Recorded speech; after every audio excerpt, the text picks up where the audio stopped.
tous, nous nous retrouvons pour apprendre à gérer les notes de bas de page, ces petites références qui sont faites dans les documents. Ce que nous verrons dans un premier temps, c'est comment insérer une note de bas de page, puis dans un deuxième temps, comment supprimer une note de bas de page, par exemple qui a été insérée par erreur.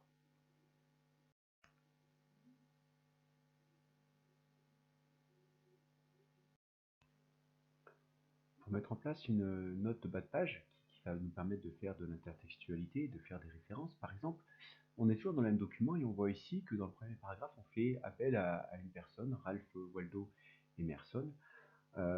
L'idée, ça serait par exemple de mettre sa date de naissance, sa date de décès, ce qui se fait assez régulièrement.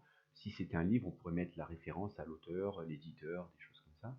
Donc je vais venir ici dans Références, on va cliquer sur Insérer une note de bas de page. Donc automatiquement, on voit ici dans le document que ça a mis un petit 1 en place et ça a ouvert en bas la note de bas de page. Donc je vais écrire les dates de naissance et de décès de cette personne et ainsi j'ai généré le pied de page. Maintenant, si j'avais besoin d'en faire une deuxième, par exemple ici, j'en refais un et on voit qu'automatiquement c'est le numéro 2 et qu'en bas ça se met en place. Rien de plus simple, il suffit juste de faire référence à ces auteurs et c'est une question à la fois de respect de la part des personnes que l'on cite. Si on les cite, c'est qu'ils ont dit des choses qui sont intéressantes, donc il faut par respect les nommer, et aussi une question d'obligation légale de faire référence à ces auteurs. Donc rien de plus simple que de mettre en place des notes de bas de page, et donc pas de question de s'en priver. Voilà, maintenant c'est à vous de jouer.